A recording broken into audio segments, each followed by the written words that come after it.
Neuroscience News Reading.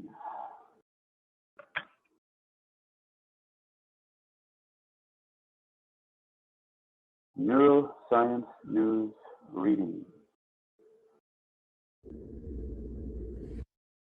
You're listening to Neuroscience News Reading, presented by Hakeem Alibokis Alexander on the Wisdom app for World Reading Club in association with Uniquilibrium.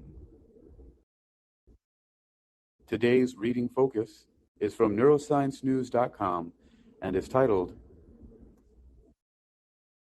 Cognitive Health May Benefit from Balanced Meal Timing, published in Featured and Neuroscience on September 18th, 2022. Summary. May very most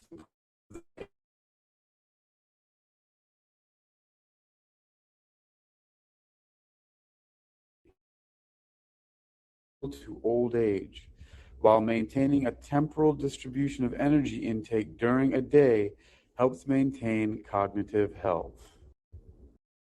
Source: Higher Education Press. Globally, there are approximately 55 million people who suffer from dementia, and the incidence of the disease has steadily increased. The number of the population is expected to triple by 2050, particularly in low and middle income countries. Dementia affects not only the quality of life of individuals, but also adds significant economic burdens to families and society. Epidemiological studies have shown a correlation between the temporal distribution of energy intake a day, TPEI, and the risk of various chronic diseases such as diabetes and hypertension. However, evidence regarding the relationship between TPEI, temporal distribution of energy intake, and cognitive function at the population level is relatively lacking. Evidence regarding the relationship between TPEI and cognitive function at the population level is relatively lacking. Previous studies in animal models have shown that the disruption in meal timing can cause alterations in clock rhythms in the hippocampus, thereby affecting cognitive function. According to a short-term intervention trial of 96 young adults, dividing equal amounts of food into 4 meals between 9 and 3 p.m. could improve cognitive function compared to eating twice between 9 a.m. and 3 p.m. However, long-term study is lacking about the TPEIs and cognitive function. Recently, Drs. Changzheng Yuan and Dongmei Yu at Zhejiang University published a paper in Life Metabolism entitled Temporal Patterns of Energy Intake and Cognitive Function and Its Decline, a community-based cohort study in China. Based on the China Nutrition Health Survey, CHNS, public database, a total of 3,342 participants were included in this study, who were middle-aged and older adults, mean age 62 years, from 9 provinces in China with a baseline age of greater than or equal to 55 years. The researchers used 1. A data-driven K-means algorithm to identify 6 patterns of TPEI, including evenly distributed pattern, breakfast dominant pattern, lunch dominant pattern, dinner dominant pattern, snack rich pattern, and breakfast skipping pattern. 2. Cognitive function was assessed using the modified telephone interview for cognitive status, TICS-M, comprising immediate and delayed word recalls, 20 points, backward counting, 2 points, and serial 7 subtraction test, 5 points. The total global cognitive score ranged from 0 to 27, with a higher score representing a better cognitive function. 3. According to the correlation of TPEIs. Remember, TPEIs stand for temporal distribution of energy intake. Temporal distribution of energy intake. 3, the correlation of temporal distribution of energy intakes to cognitive function over 10 years was assessed using linear mixed models, LMMs, which was adjusted for age, gender, residence, total energy, physical activity, smoking status, alcohol consumption, household income, education level, and body mass index. The results showed that compared with those with evenly distributed pattern, the long-term cognitive function scores were significantly lower in those who had unbalanced TPEIs, especially those with breakfast skipping pattern. Thus, maintaining balanced temporal distribution of energy intakes has potentially positive effects on cognitive health, whereas skipping breakfast may significantly increase the risk of cognitive decline in middle-aged and older adults. In conclusion, this study highlights the importance of optimal temporal distribution of energy intakes in cognitive function. About this diet and cognition research news. Author, Shu Qinhe. Source, Higher Education Press.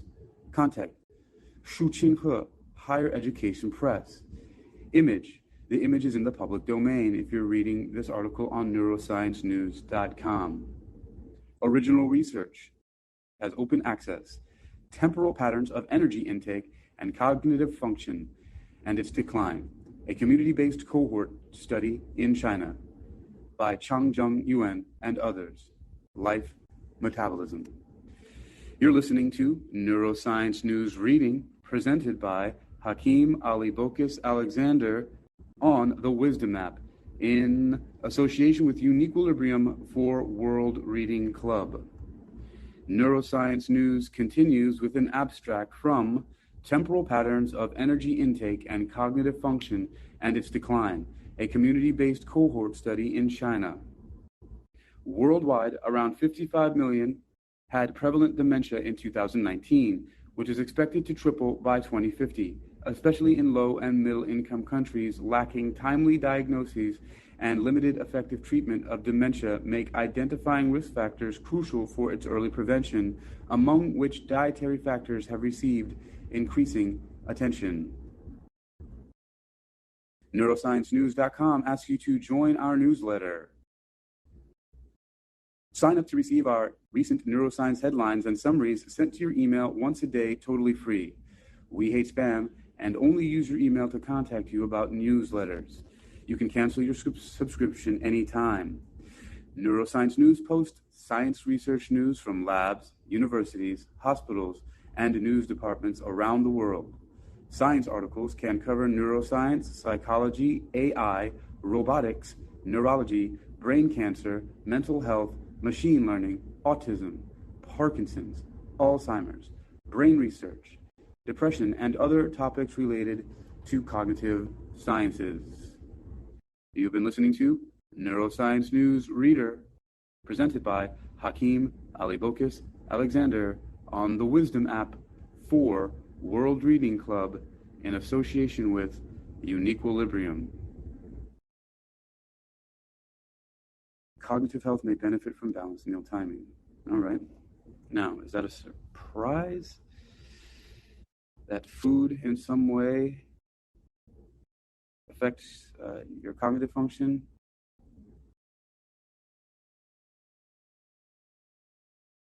I mean, there's even Snickers has commercials that show people get grumpy when they're hungry, right? So they feed you a Snickers, if that's your kind of thing. So cognitive health and food, I mean, not much of a surprise there, but thankfully research is continuing to be done on the relationship of food in the body and cognitive health and things like that. There's so many things related to cognitive health and food related. I mean, one thing is that When the stem cells differentiate into becoming the brain, they lay out a whole track all the way from the gut lining, all the way through the vagus nerve and the digestive tract, all the way up to the brain. So the brain and the stomach and the whole digestive tract and everything down from passing along to the vagus nerve up there, that's all made from the same stuff. They're all differentiated from the same cells. And there's so many nerves in the heart.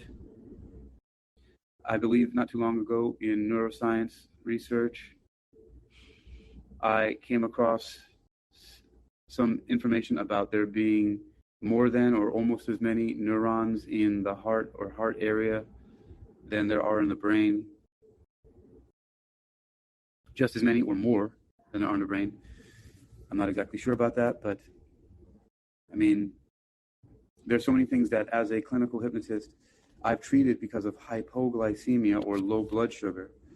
There's so many things that, and when I say treated as clients, I'm not a licensed mental health practitioner. I'm a lay hypnotist with a degree in clinical hypnotherapy from Hypnosis Motivation Institute, and we deal with our scope of practice is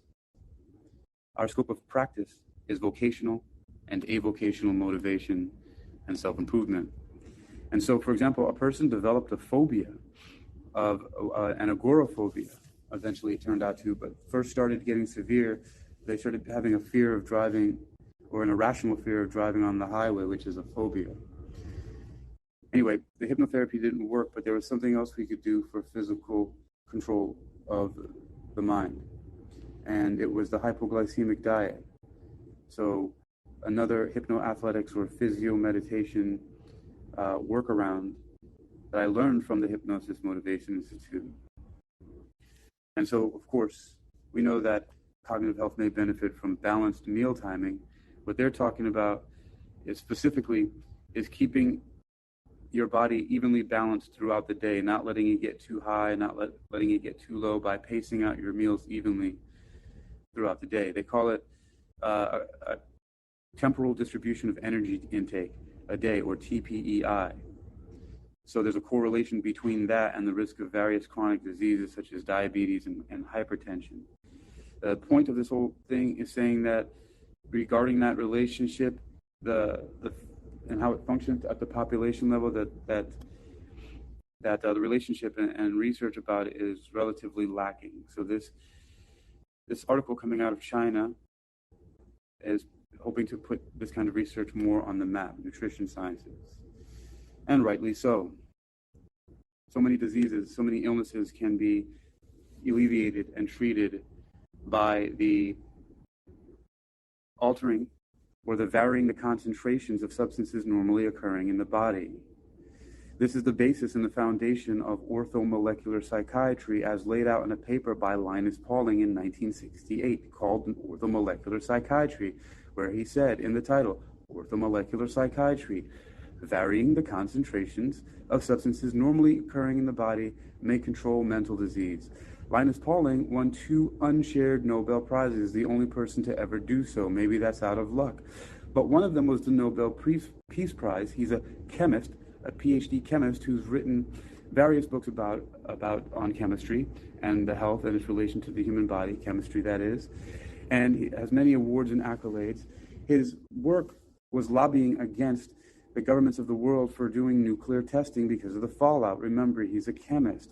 Linus Pauling also won the Nobel Prize for chemistry and physiology and medicine because he discovered the chemical process that causes sickle cell anemia. He discovered the process that causes the corpuscles to get twisted into the sickle cell shape, therefore pioneering some of the research, or at least putting it on the stage for research to be had in the future. Of course, that research is done mostly on people of color, so it's not going to get done as quickly, even though Linus Pauling published his work way back in the 60s and 70s. I didn't mean to get political there, it just popped out of my robotic mind.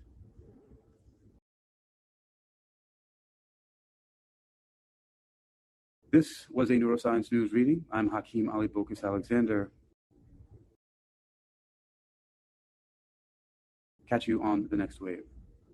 Stay well.